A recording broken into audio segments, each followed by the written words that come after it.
Magandang balita! Pwede ba ni Maymay Entrata? Road to 1 million na? Magandang umaga po mga ka-Mayward, mga ka-shippers, and magandang umaga mga ka-solids ni Maymay Entrata. Update tayo sa kanyang pwede ba na talagang matagal na nating inasam-asam na ito ay aabot ng 1 million dahil ngayong umaga po ay road to 1 million na ang pwede ba. According dito, based sa ABS-CBN Star Music YouTube channel, ang pwede ba na Maymay ay meron na itong 989,000 views as of this minute. So, ibig sabihin, 11 million na lang ang ating gagawing panonood at magwa 1 million na ang pwede ba ni Maymay Entrata. Ayan! Congratulations in advance, Merridale Maymay Entrata. Talagang matagal na nating inantay ito and sana before matapos ang linggo ay aabot na tayo doon. Huwag kalimutan at huwag kaligtaan. Gaya ng sinabi ko as always, refresh the page, go to your settings, to your profile, and clear the history before playing the song again. And as much as possible, if you do have lots and loads of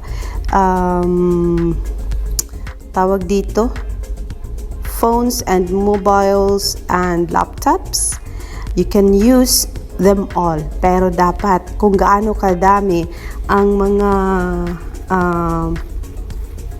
tawag dito, mga iPhones, phones, accessories ni dyan, laptops and tablets, dapat ganun din kadami ang YouTube channel ninyo. Kasi kung yang lahat ng gamit ninyo ay iisa lang ang YouTube channel, it's a waste po. Nagsasayang lang po kayo ng oras kasi po, pareho lang po yan. Counted as one lang po yan, mga ka-shippers, ka-pamilya, and ka-Maymay solids. Hayun!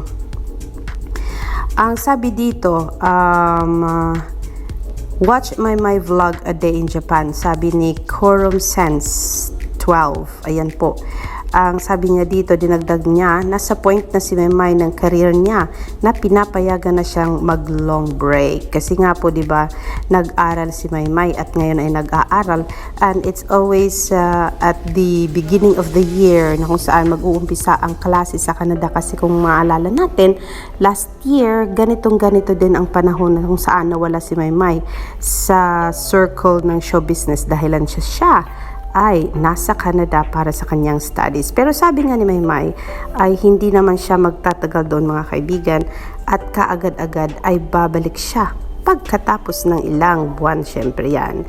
So yes, Maymay Entrata, aantayin ka rin naman namin at take your time in there. Learn well in DAI and focus sa studies mo.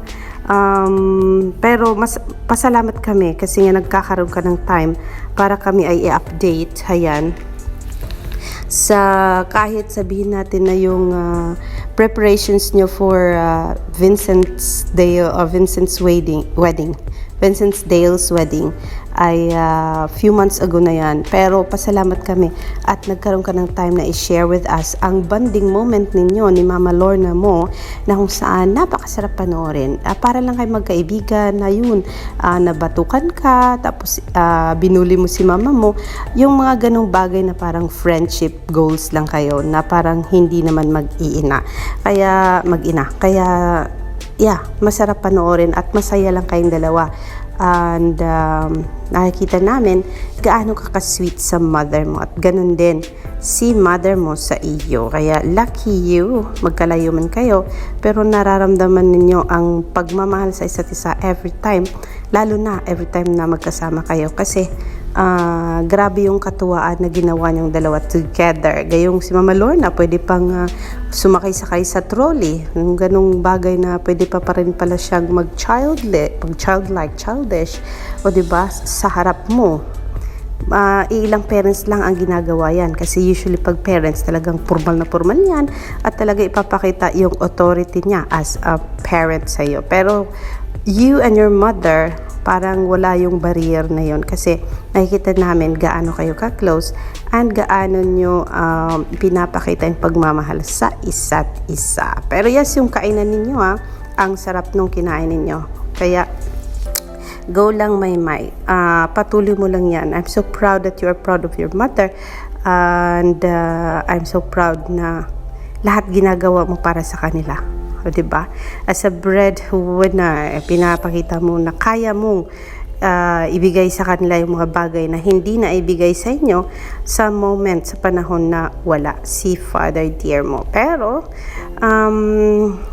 of course, wala namang may gusto na magkaroon ng broken family. Pero at least, sa pamilya ninyo, naramdaman yung pagmamahal, hindi lang sa family circle ninyo, kundi sa lahat ng mga tao nagmamahal sa iyo at talagang minamahal na rin pati pamilya mo.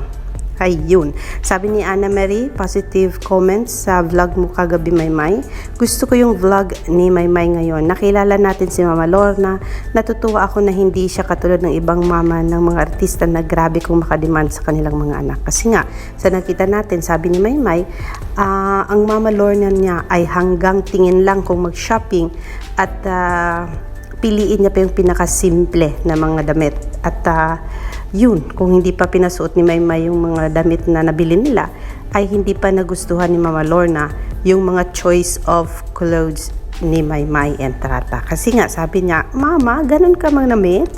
Yung ganon, o diba? So, yung ganung klase ng ina na talagang masasabi natin na hindi siya nalulula sa naabot ng anak niya at hindi siya yung grabing spender. Dahilan sa syempre, OFW si Mama Lorna at alam niya gaano kahirap kumita, gaano kahirap maghanap ng pera. Kaya yes, ako doon. Proud of you, Maymay, and proud of Mama Lorna na nagkaroon kayo ng bonding time, nakilala pa more ang isa't isa, and you have quality time together kung saan para lang kayo naglalaro, nag-shopping, kumain, diba? Talagang sarap panoorin. Hayan, Alkiri 2, shoutout sa iyo. Maymay Entrata, pa-request naman ng A Day in Canada vlog, please. Kung pwede with a hashkale, pa Valentine's treat. Yun, diba? Mamaya may pag-usapan tayo about that, guys. And pwedeng mangyari ng preparations ni Maymay for her kuya's wedding ay talagang i-share na ni Maymay sa atin.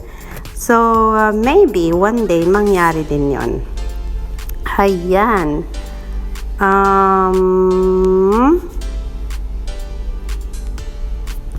So, for now, yan muna ang ating update. Nakadalawang vlog na si Maymay. Kung maalala natin, yung touchdown Japan, na kung saan sabi natin na akala natin na nasa Japan na si Maymay, pero nag-edit lang pala siya nung last time na pumunta siya ng Japan. At itong pangalawa nga, A Day in Japan. Alexander Lexter Jules, yan muna po, and I will see you for more later. Dito lang sa ating channel, and yes, don't stop. Keep watching, pwede ba?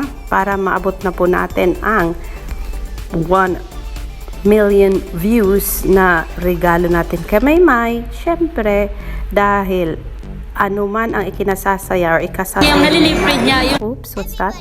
Ay ikakasaya na rin natin. Hayan. Yes, mga kaibigan, this is it, Pansit. I'll see you in a minute for more. Alam ko ang minute ko ay isang araw kasi dahilan sa busy tayo.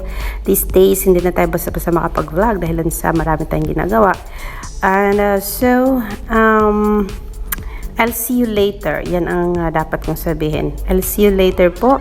And yeah, enjoy your Thursday with laughter and not with tears. Magpakasaya. Kasi hindi natin alam. Baka bukas makalawa, ay hindi na tayo pwedeng sumaya. Ano, diba? Para may threat pa. Pero ganun talaga yon. Kasi hindi natin alam kung ano ang nag-aantay mamayang konti or bukas. So, you better enjoy your life to the fullest every minute as if it is your last day sa buhay mo sa mundong ibabaw. At least wala kang panghihinayangan if ever man, o diba? O diba? Pero that's the fact of life talaga. Alexander Lexter Jules, I'll see you in a bit.